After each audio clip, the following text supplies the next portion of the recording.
Halo Saka, selamat datang di channel YTM dan kali ini kita ada di segmen yang baru dari YTM yaitu Minang Ismi. Jadi Minang Ismi kita bakal bertemu dengan orang-orang yang inspiratif tentunya dan juga, pastinya orang Minang, dan juga teman-teman yang kita temui ini adalah orang-orang yang berprestasi di kancah nasional bahkan internasional. Dan kali ini kita sudah ada di Bintaro di daerah Jakarta dan kita bakal bertemu dengan Valdo Maldini.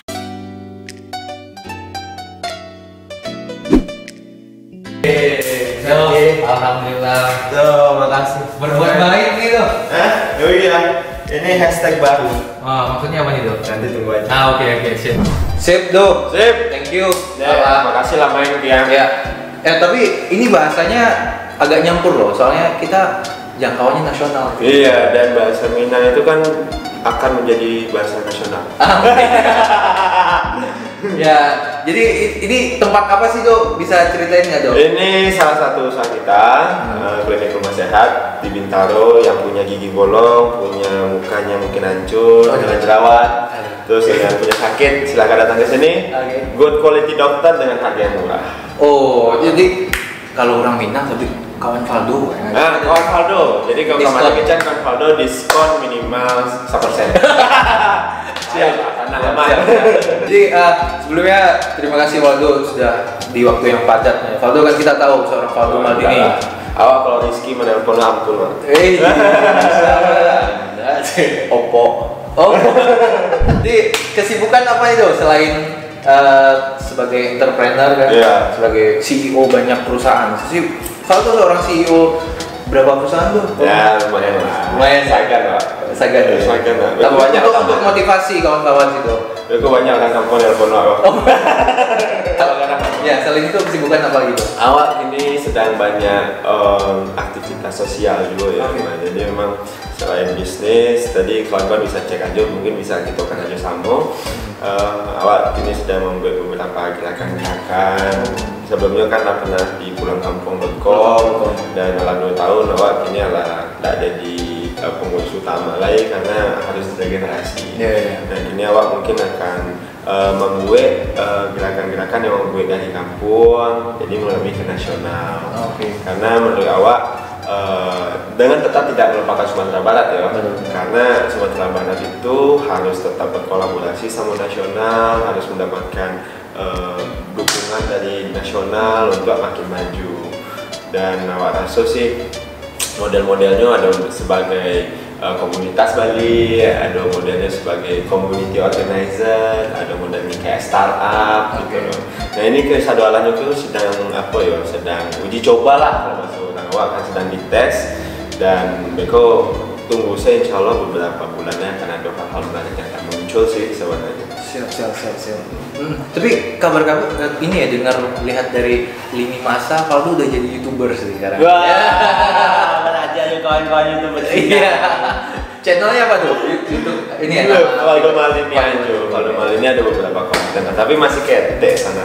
Nah, tapi saya sempat nonton beberapa dan saya suka isinya. Itu seperti pendidikan politik. Iya, itu salah satunya dan itu memang menurut awak penting ya. Karena baik. Dan juga kedua. Karena keranja sampai pandai dia jauh. Iya. Jadi menurut awak tuh apapun aktivitas saat ini, awak tuh nggak akan pernah bisa lapeh lah dari itu. Ini kawan-kawan jadi konten kreator, kawan-kawan jadi pengusaha, kawan-kawan jadi mahasiswa, kawan-kawan jadi karyawan. Yang namanya kebijakan itu pasti selalu menghantui. Nah, jangan sampai awak ada banci sama para pembuat kebijakan membuat awak itu tidak lebih bisa berpikir secara waras lah bahwa kebijakan itu berjalan. Jadi itu sih poin awak. Poin awak sih awak tidak nyuruh mendorong orang di politik gitu, tapi minimal mereka punya kesadaran bahwa hidup mereka itu tidak bisa lapis dari politik. Misalnya awak ini buat konten gitu kan, tiba-tiba ada peraturan pemerintah melarang konten kreator, nah kan ya Wak?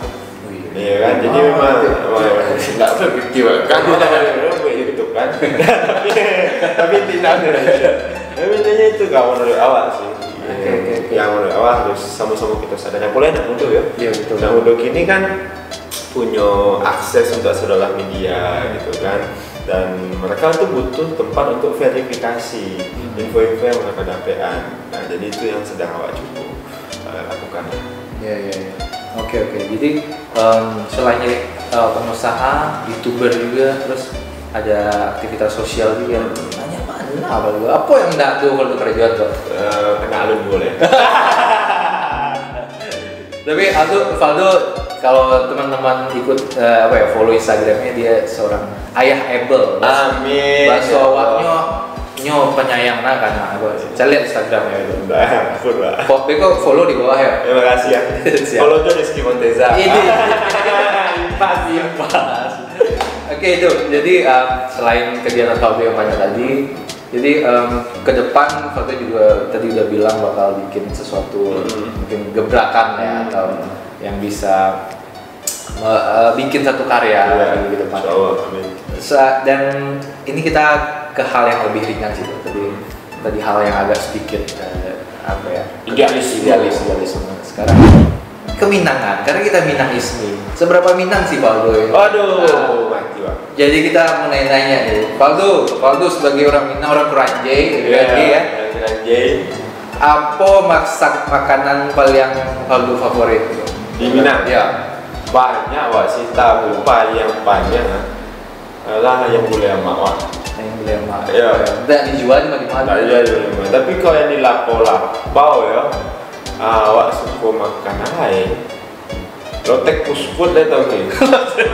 Kuat tu mah. Sama si ada tanda. Lima tu lotek pusput. Kalau di Padang, tapi Wak mencari ikut ya. Di Padang tu kini tu ya. Tampek makanan itu di kampung itu agak menarik ya. Udang-udang di Sumbar tuh kini mulai ya mungkin di Jakarta modernisme itu mencari tampek-tampek itu yang tidak lokal lah ya. Ya misal kayak franchise dari Jakarta. Betul, iya. Cari sarapan pun di Padang tuh payah lah mencari tampek yang memang Minang banget, alah di toko di daerah Pondok gitu kan. Jadi emang menurut awak kuliner Minang tuh paling yang bisa bertahan dan survive ya awak sampai mereka juga ya tahu aja gitu. Sisanya agak tiarap kalau menurut awak. Ada sih beberapa yang kayak kopi aman macam-macam lah ya. Tapi kalau anak muda gini tuh mencarinya ya Bibin, apa itu, dan memang menurut awak sih kok menurut apa kan harus ada sih anak-anak muda yang cukup itu juga ya main di situ. Karena kini kafe lah menjamur gitu lah, nongkrong di kafe lah dulu di Kadai kan.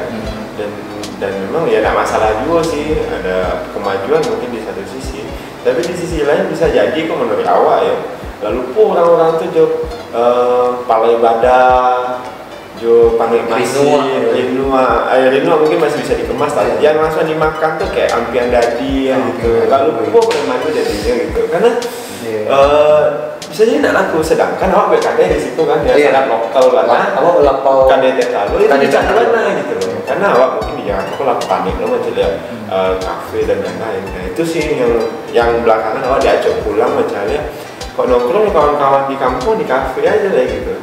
Jangan awak makanan nasi goreng, mie goreng modif-modif gitu kan. Aduh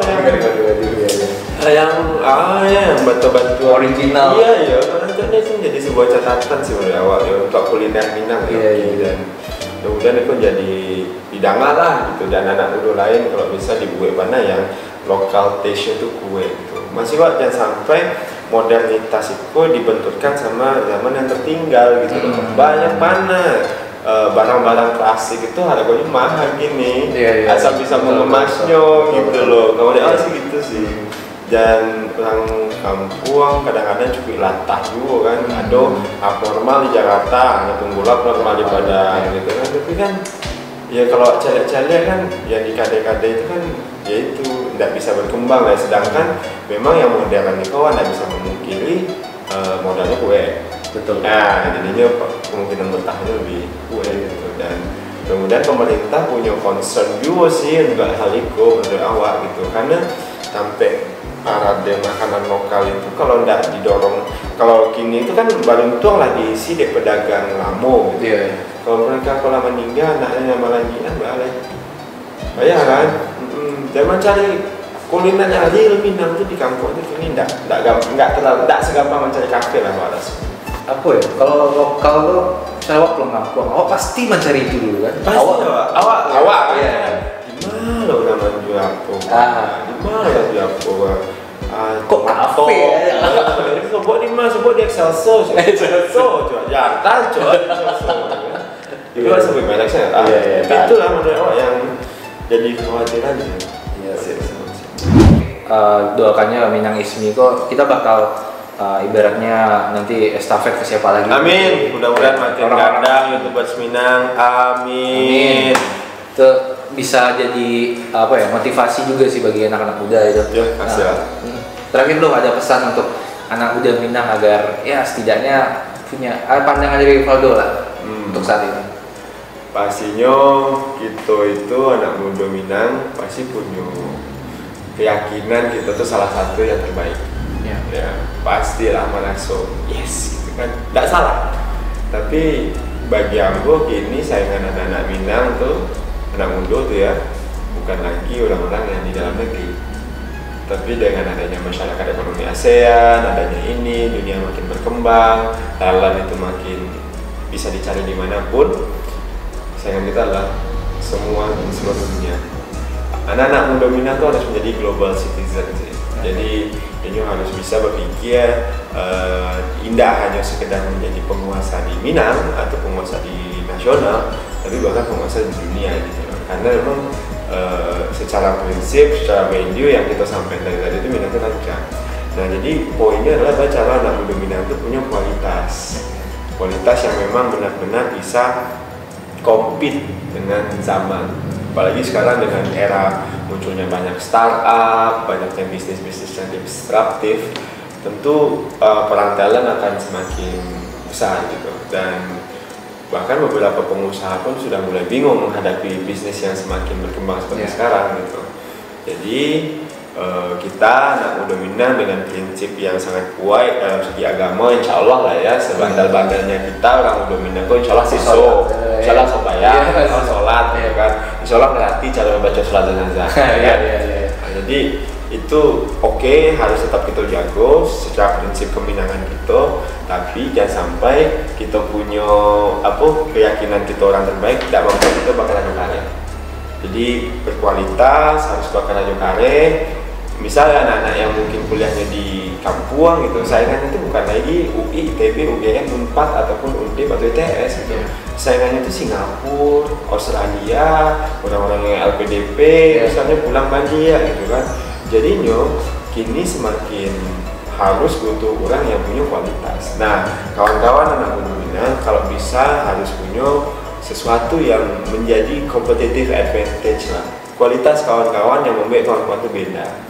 Nah, memang tidak ada cara lain selain radio kare, selain taruh introspeksi, bakawan di banyak orang, taruh minta masukan dari orang tua, sayang ke keluarga, banyak-banyak sedekah. Jadi harus komplit gitu loh.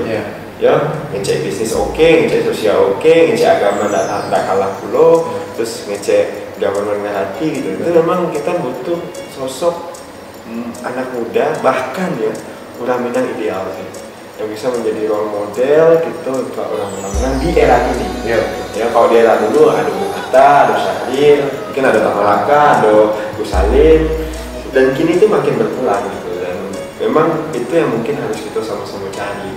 Orang Minang yang inspiring, yang mengandung orang untuk berkarya gitu kan, yang menjadi spirit perubahan dan membuat orang Minang itu sejajar dengan siapapun di level nasional bahkan internasional. So, mari kawan-kawan kita sama-sama bakal Radio Kare, kami bakal Radio Kare gitu kan. Mudah-mudahan Radio Kare ada jalan lain ya. Karena pendidikan penting, kalau Radio Kare penting, karena kalau Mio jadi orang, kalau tidak ke Radio Kare, kalian di koruptor kan? Ada di koruptor kan? Oke, terima kasih sana. Jangan lupa biasa subscribe YouTube, subscribe YouTubers Minang. Ya, subscribe Valdo Maldini. Dan terima kasih sana. Sampai jumpa di Minang Ismi.